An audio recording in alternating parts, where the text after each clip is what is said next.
Hey guys, welcome to the final of the StarCraft2Forums.org match between LJ and A-Side. I believe this is the final match. It's at least all I've got as far as replays go, so I'm going to assume it is the final match, and there aren't other games in this set that were withheld from me. Special thanks to Lipton for getting me these again from starfeeder.com, and once again rtsprofessional.org also involved, I believe, as sponsors, so check out those three websites. Great guys. Also again check out SC2GG, and if you go to iCup and bwusa.org, once again Yankee League is starting up tomorrow. So I made this Tuesday with the 26th, I think, the 26th or the 27th, one of the two, so Wednesday of May, and so this week you can check out Yankee League starting up again. If you go to Op Yankee 1 in iCup, it's going to be a lot of fun. It looks like LJ went random again, or he chose Zerg again, one of the two, so it looks like he's going to go for some sort of Zergy build, which is again going to force A-Side to probably go for a 2-gate build. This is Longinus, by the way, so secondary, and then kind of instead of a ramp you've got that open ground artifact. Looks like a pylon near the front, and fortunately for A-Side he is going to get that scout early, so he still might be able to build a forge, still might be able to go BC build, we'll see. And additionally, as you can see, some minerals out here, kind of at the inside 6 o'clock location. Additionally, that's kind of rotated around the map. And then at the 9 o'clock, 5 o'clock, and 12 o'clock location, there's a double gas expansion. There's the third location right there, is a 3 spawn map. And so in the meantime, looks like we're seeing a 9 pool actually from LJ. So A-Side is going to have to get some zealots out. He's going to have to get an early defense on basically to deal with this. Unfortunately, he's not in Bisu build mode here. He is going to go for a gateway. He's going to need to get a second gateway down, build some zealots anyway to kind of cope with this. And he is going to have a nice configuration. It's not going to help with the getting the Dragoons out later, but at least he can plug the gaps with single zealots here to keep the Zerglings from pushing through in the meantime.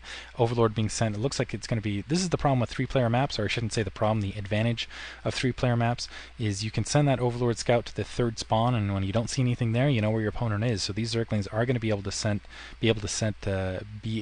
kind of let loose the dogs of war, and they're going to be able to push directly into A-Side's base, and I'm not sure if A-Side's going to be able to deal with it. As you can see, Zerglings being produced now. He does have the second gateway down. He is producing a Zealot alongside. The question is will he be able to micro? It's going to take a little bit of micro to deal with these Zerglings. These Zerglings could just press through, and they are going to have that speed upgrade, so they are going to be able to be fairly annoying, and then we'll see what A-Side can do from there.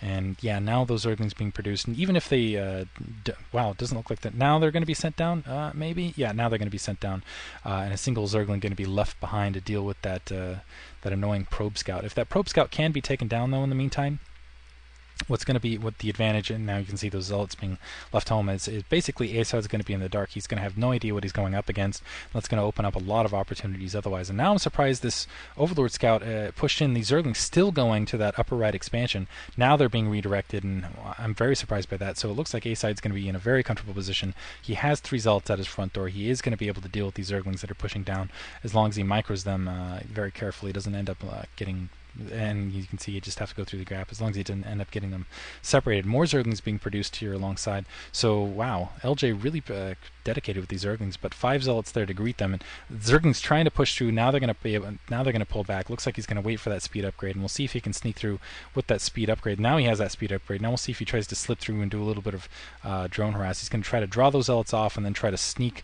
his way around, and actually trying to do some hits alongside. We'll see what he's up to. He's got a second expansion going there in the background, as you can see. Now here's the problem for A-Side. He's completely in the dark, and it looks like he's only producing zealots alongside here. So we'll see how he counters. He's got to be thinking about the last game. Got to get that cybernetics core down just in case he's running into another big air. Not big air, but another heavy air attack, I should say. A lot of air units, not necessarily guardians or devourers, I should say. It looks like a lot of more Zerglings being pushed up, and once again trying to draw those zealots off the line. So LJ really testing the fence here, and A-Side in a little bit of trouble. Looks like he's going to get that secondary down sooner rather than later. He does have that he's got that probe mining out to that forward location. We'll see what he decides to do there. Actually, no, it looks like it's going to be brought back.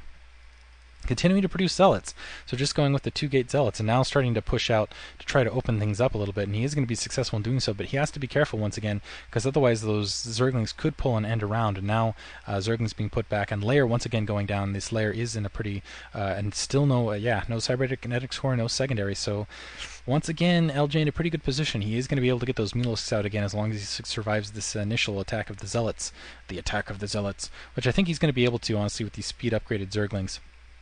And if he manages to get a creep colony down, which doesn't look like he's managing to, producing some additional zealots here. A single zealot there just as a distraction attack. Now surrounding those zealots, and actually this is, that should be able to buy enough time for that creep colony to get up, and that is going to back the rest of those zealots off. That attack could have been pushed in, but he would have lost a couple more zealots. It looks like a couple more zealots being pushed in, more zerglings being produced. So A-side really pressing the zealot attack. Let's see if he's got a cybernetics core. No, he has a forge now down in the background. We'll see. It looks like he's additionally going to put down a nexus, so going to try to keep up economically in that regard. Now that Sun Colony is up, so he is going to be able to hold against these zealots here. And hopefully he'll be able to hold with reinforcements against these zealots. Some zerglings being produced alongside. Looks like that creep colony is actually going to be taken down. I thought there was going to be more zerglings alongside to deal with those with that creep colony. It looks like some additional zerglings are being produced, and now pushing in. Wow, LJ really needs. Oof. Actually, no, it's not going to be pressed in. A side's going to back off. I'm surprised he didn't go for the drone line. I guess those zealots are weak enough where he didn't want to keep risking it, and feeling like he inflicted enough of an economic cost to not really worry about it. Now the photon cannon going down to the front door, but we're probably going to see a Spire on the next 200 res from LJ, so I think that might have been A-side's one opportunity actually to take the game down. And it doesn't look like he's in fact taking it, and some zerglings pushing down. It looks like they're going to try to do is going to try to pick these zealots off while they're in retreat, and they might be able to get one. It doesn't look, actually looks like they're getting kind of separated there. So now they're going to pull back here.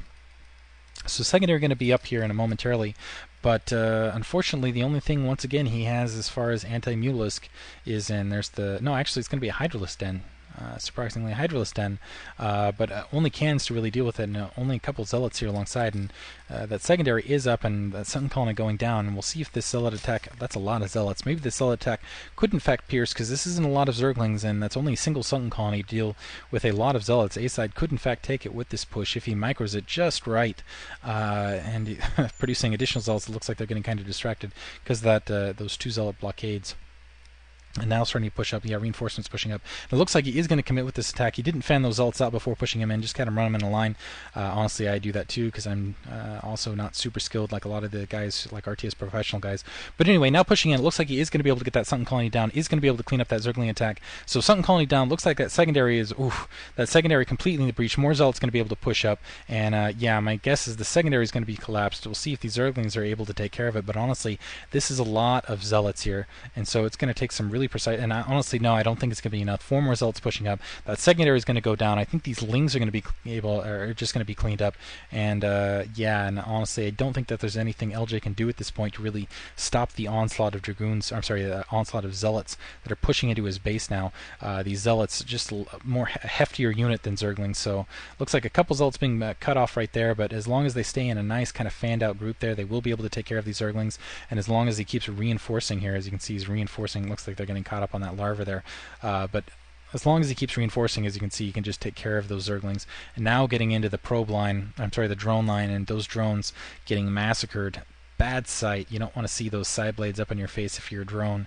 And yeah, just 2 zerglings left, so it looks like LJ is going to GG, and that's going to put it, I believe A-side just won the tournament. Hope you guys enjoyed that, so special congratulations to A-side. Once again, thanks for listening. Check out starfeeder.org, sc2forums.org, I'm sorry, starfeeder.com, sc2forums.org, and of course rtsprofessional.com. And once again, SC2GG and iCup, Yankee League starting up again. Once again, guys, thanks for listening.